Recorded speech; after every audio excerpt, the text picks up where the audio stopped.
Hi, I'm Anita Walker, Executive Director of the Mass Cultural Council, and welcome to our Culture Chat. I cannot tell you how excited I am to introduce you to a person, if you have not yet met, the new head of the Museum of Science in Boston, Tim Ritchie. Tim, thank you so much for joining us. And as I said to you actually just a minute ago, I love your background. Oh, thank you, Nita. It's just the wonder of Zoom, and I'm sure everybody else is getting used to it as well. Well, we have a lot to talk about today, particularly just since yesterday, Governor Baker and today the mayor of the city of Boston have been talking about the gradual and phased in reopening, and in terms of our cultural organizations, the phases at which they're going to be able to start opening their doors. And I want to talk to you about how you're planning for that. But before I do, you are stepping into a very important institution in the Commonwealth of Massachusetts. Well, quite frankly, in the country. It's a national, international destination. So talk to me about what brought you here and what your ambitions are pre-COVID and then eventually post-COVID for the Museum of Science. Well, the Museum of Science is one of the most important science centers in the world, and it's in the most science-rich city in the world. And it has a long, long history, 190 years. So in 10 years, we'll have our bicentennial. So those factors make the Museum of Science an unbelievable platform at a very important time where science is becoming public again. The coronavirus is making it public again. And so to have a community like Boston speak not only to itself, but to the world from a platform of the Museum of Science is sort of a dream come true for me. So I'm really thrilled to be here. You know, it's funny when you talk about the timing. We had just launched a program called Culture RX pre-COVID virus, because we feel that the arts and culture are central to health and well-being. And now here we are in a health crisis. We are in a science crisis right now, aren't we? Well, it's an interesting crisis about science for sure, but it's really more fundamentally a crisis about truth. And there's a lot of things that people want to make truth a subjective thing that they can figure out. They can get anything on the internet to already make them agree with what they already believe. And science rises up against that and says, no, there are actually some significant facts about the physical universe that you have to bow to, you have to be humble before, you have to realize that reality will get the last word. And at one level, that's a question about science, but it's really a question about how you think about what is true, what is right. And then when we get to cultural questions, there are other ways of knowing beyond science. But in any case, the point is, how do you learn? Who do you learn from? And if you just learn from the things that you already agree with, then you can't learn anything, because you can't learn something you think you already know. So beyond science, there's really a war on truth. Before we continue the conversation, we are joined by several other participants, as we typically are in our culture chat. And if you're new to our program, I want you to take a look down at the bottom of your laptop and you'll see a little Q&A button. Please push that button, send us a question, send us a comment, share a story with us. We want everybody to be part of our conversation with Tim Ritchie from the Museum of Science. Now, speaking of science, just yesterday, after lots of discussion and review and investigation by a panel of experts, Governor Baker came out with a series of recommendations on the gradual reopening of the Commonwealth. And there are several steps and phases through which various segments of our cultural community will be opening. And I believe phase 3 has been identified for theaters and museums. Science is going to come into play even in theaters and even in art centers and even in dance halls and performance centers, as our organizations think about what they need to do to, first of all, make these spaces safe for their audiences, and second of all, convince their audiences that they are safe places to come. How are you thinking about that at the Museum of Science? Well, we have 64 people in subgroups actually working on this issue. So we're thinking about this all day, every day, and we're working on it. But I think, Anita, it might be useful to go back to the science just for a second, because it might be helpful for people to think about what this virus is. This virus it's not even alive. It's just a little bit of RNA that needs a host to get into in order to propagate. So the goal for every institution, every business, every cultural institution is to prevent it from getting in your system. Because if you can prevent it from getting there, it can't propagate. So we think about masking, we think about social distancing, we think about cleaning. If we can do those things well, we can live safely in COVID time, especially as the community transmission goes down. As the community transmission goes down, then the likelihood of that little bit of RNA getting in your system and then growing exponentially goes way down. And then if you add to that proper procedures with respect to facial covering, social distancing, and cleaning, cultural institutions should be okay. Now, here's the challenge. When you really do social distancing, then you shrink the number of people who can come into your institutions by a good bit. The Museum of Science is actually more fortunate than most because we have a giant place. It's 100,000 square feet.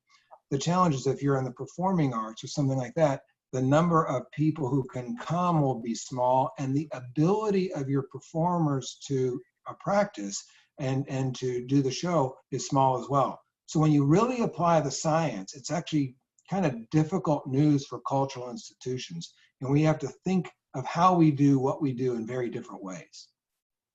You know, one of the things that we have been thinking about doing over these, probably the last decade or so, is how to connect more closely and directly with people, how to make more tactile opportunities, how to get more participation of the general public in touching and feeling and being part and parcel of the experience in a cultural organization, as opposed to a passive and distant observer. It seems to me we're kind of working against the very trajectory we've been on. Yes. Well, that is a great question. So how do you make the arts public and participatory and not make them hands-on? How do you make them public and participatory in the time of the coronavirus?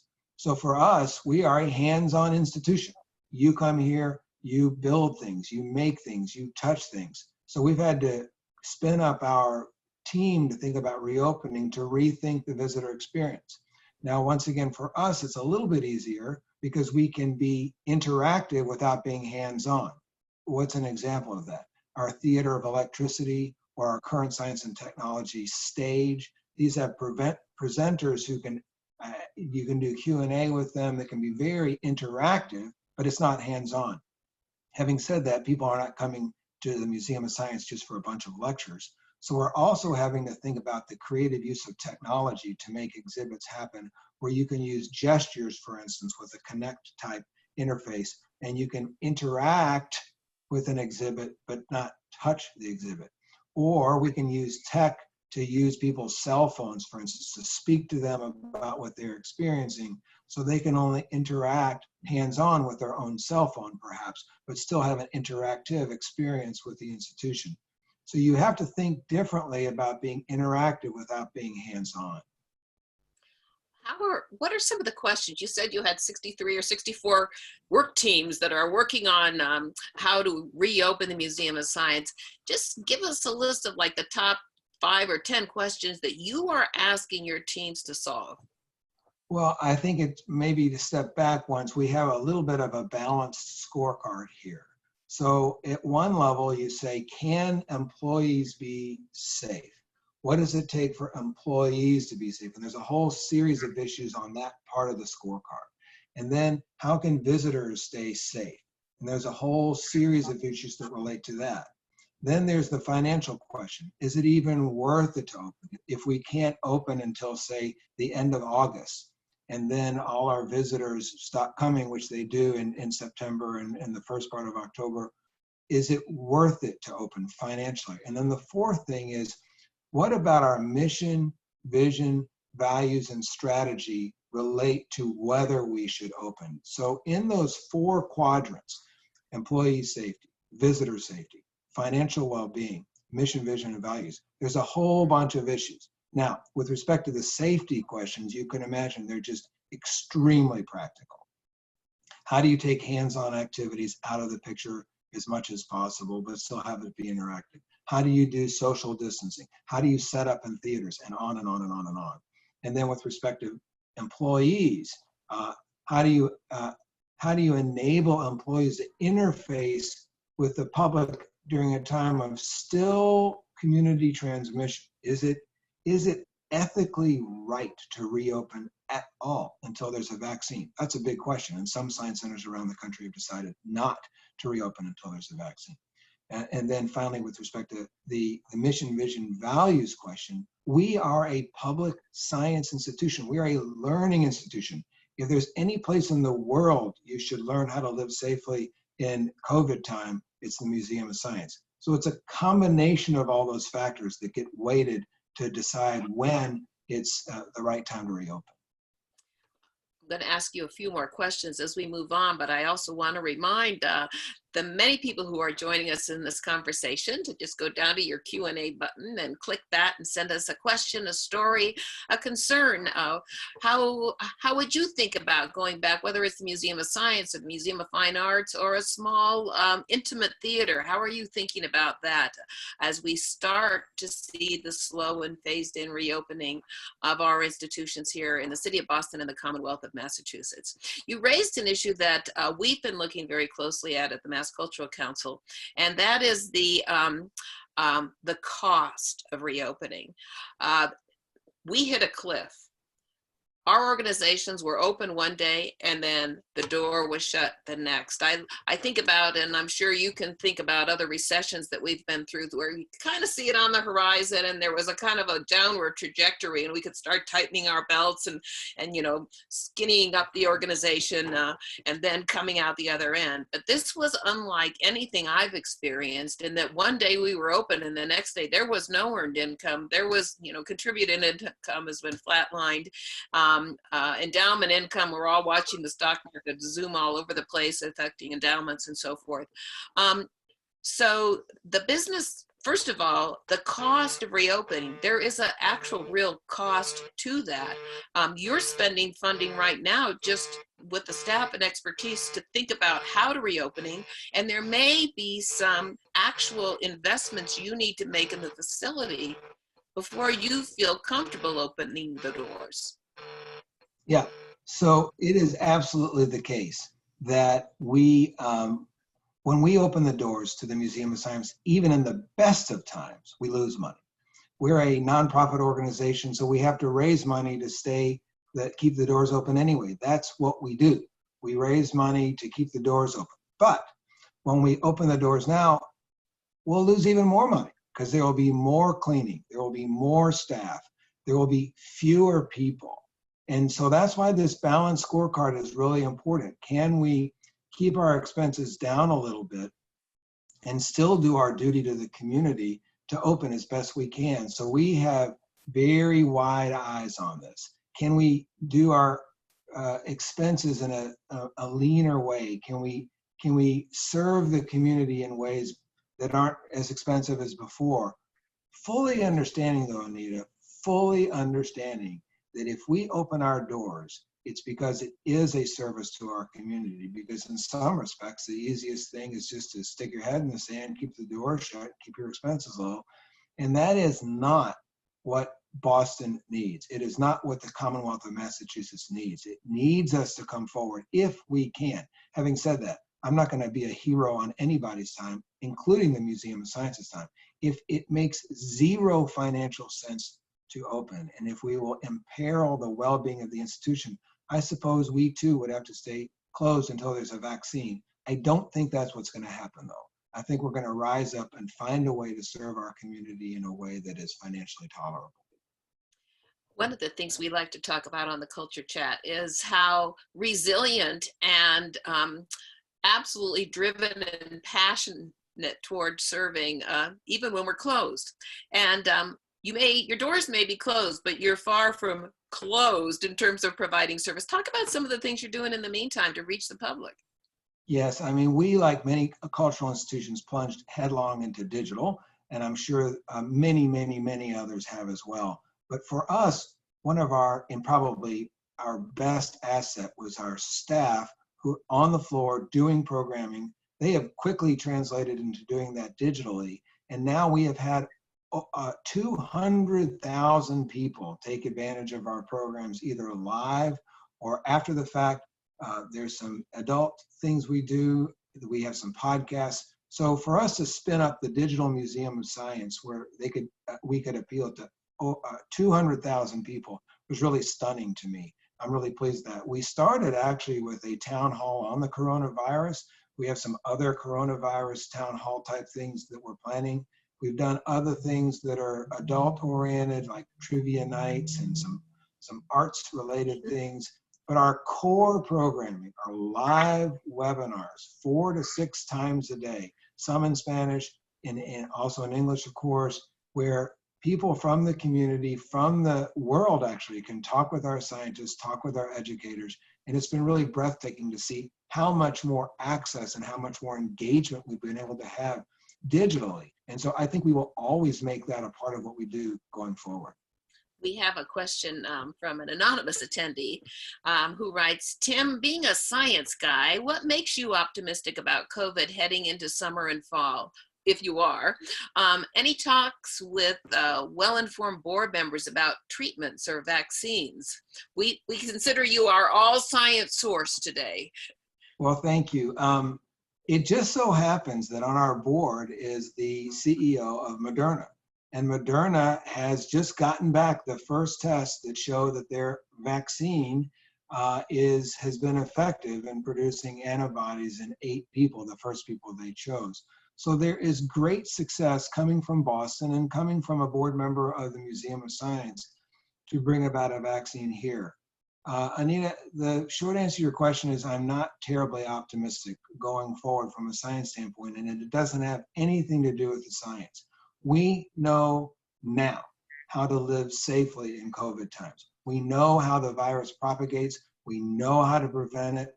It's not a failure of science that's going forward. It's a failure of people to take science seriously and to protect themselves adequately.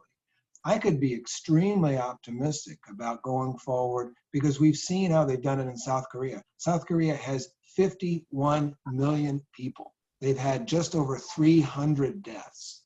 Hong Kong has 7.5 million people. They've had less than 50 deaths. We know how to live in COVID times, but as a people, we have decided that the rules don't apply to us. And until we get people to realize that the rules apply to you, and if you don't do it for yourself, do it for your neighbor. That this is a cultural problem. This is a human problem. It's not a science problem. So I wish I could be more optimistic, but somehow in our culture, we've decided that it's more important to do things our way than to do things in a way that the science suggests. Well, it kind of takes us back to one of your earlier comments in our culture chat when you said, we have to be humble. We have a lot of hubris about being able to control everything in our environment. And this is when we may have to bow to, put on the masks and follow the rules. Absolutely. It's a small concession to make for ourselves and for our neighbors. And it's actually, people talk about the trade-off between the economic realities and the scientific realities. There's no trade-off. If we do the scientific things right, we can get back to work. It'll be modified, it'll be different, and it actually may be very difficult for cultural institutions. But for people to pose that as the trade-off is actually just the opposite. That if we follow the rules, we can get back to work. So it's a little bit maddening to me, to be honest with you. I could tell. I want to get back to something that has come up quite a bit on our culture chats as our organizations, again, are still engaging with the public, using Zoom and other virtual platforms to continue to provide their programming. But it seems to be running into a tension with the financial realities. So as you so clearly stated, when you open your doors, you lose money. So you have to raise money in order to be able to provide the work. I like to say that we're the only business that creates a product and then sells it for less than it costs to make. That's our business model, which most business people wouldn't think was a very good one. What we're doing now is instead of selling our product for less than it costs to make, we're giving it away on Zoom. We're giving it away on these digital platforms. Our performing organizations are giving their concerts away because they can't sell tickets for people to come into the hall. Our artist educators are giving their music lessons and their trainings away because they can't go in and provide the lessons and collect an income. Have you been doing any thinking, since you're doing a lot on the digital platform, on how to monetize that? How organizations can provide the enrichment, the services, the experiences, at least virtually, but reap some sort of an income off of it? Yeah. It depends, of course, on what the institution is. In the particular case of the Museum of Science, we're fortunate because if we produce a product that helps young people, for instance, engage with science, I think that we could eventually figure out how to create some sort of way for school systems to purchase that, families to purchase that. So as we build our minimum viable product, we're pretty clear that there will be a market for us out there. And that could either be through underwriting, it could be through purchases, it could be through memberships. So there's lots and lots and lots of possibilities in our case that we're paying attention to as we create what admittedly right now are minimum viable products, but there's clearly a hunger for it, a need for it, and a market for it. I think what may be more challenging would be for some of the other arts organizations to think about how they do the same sort of thing.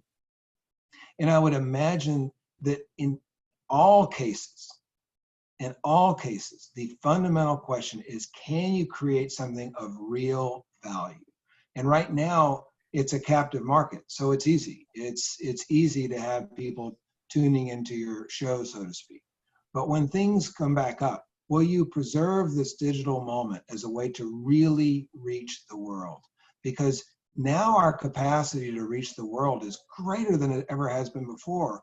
To go into someone's home in a language they speak, in a way they find engaging. This is a big moment for us. However, to create a product that's that good is very difficult to do. So I guess for us, it's maybe slightly easier, but for everyone, I would say, find out what you're uniquely situated to do, what you're uniquely situated to bring into someone's home, a channel partner to get you there, which would be to say maybe a partner to broadcast out, and then a financial mechanism, probably underwriting at that point, maybe a subscription base, maybe an identity play, maybe a paywall. But before any of that, make sure your product is just sparkling and something that people want. I'm going to ask, which I think is probably the hardest question that everyone is grappling with. We can all take a look at the advice coming out of the experts. We can look at the checklist of the things we have to do, from training to cleaning to sanitizing to social distancing to barriers between our cubes at work, and all of the, solutions to how to keep the virus off of us. When you are working with your teams, and you sort of alluded to this early as you were looking at your sort of 4 pillars of questions, one that I think people are struggling with is, how do I know when it's safe to come back?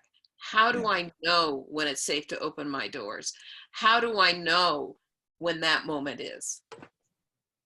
Yeah, I think that's right. And so the biggest factor is the incidence of community transmission. And we'll know how that goes down. Right now in Massachusetts, yesterday, for instance, there were well over 1,000 people who still contracted the virus. There were over 80 who died from the virus. This is clearly not the time to reopen when community transmission is that widespread. So that's clearly the biggest factor to pay attention to is community transmission. For instance, in Korea, they would not open until there was 0 community transmission for a long period of time. I think it was maybe 14 days. Don't quote me on that. But their standard for community transmission was really high. And some parts of this country, community transmission is going up, and they're still opening their doors to commercial activity. So that is completely ridiculous based on the facts. So we're paying close attention to community transmission. And then I think really beyond that is the question of certainty anyway. So at some point, you either decide, I'm going to wait for the vaccine or I'm not. And if you choose to wait for the vaccine, then you've extended that to a quantum of certainty that's a pretty extreme one. It will take a long time, 18 months, 2 years, for it to scale up, even if it's produced, even if our friends at Moderna are correct, or Pfizer or J&J or whoever it is, it's gonna take a long time to scale up. So sometime in between the decline in community transmission and the presence of a vaccine is probably where most of us are gonna be. And you have to encourage people to still do what the science says to keep that virus from getting into your system. Anyway, so I would say it's between those two things. We have about 5 minutes left, and I wanted to think about where we are going, sort of the trajectory where now we're having to learn new behaviors and behave certain ways in order to protect ourselves from a coronavirus, which means abandoning the wonderful tactile, hands-on, connecting story that we've been trying to become a part of. In your view, even once there's a vaccine, will we ever go back to that work, of the connecting work, of the hands-on work? Or is this sort of a sea change where we will always have sort of a looming potential next novel virus on the horizon, and that there are certain behaviors that will have to change forever? Yeah, so I think we will go back. And I think we will always have the next novel virus in the future, so we'll know how to react better in the future.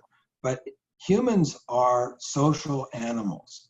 We need each other. We need to sit next to each other in park benches and in restaurants, and we need to give each other hugs, and we need to do meals together, and that is how we live. So I think we will go back.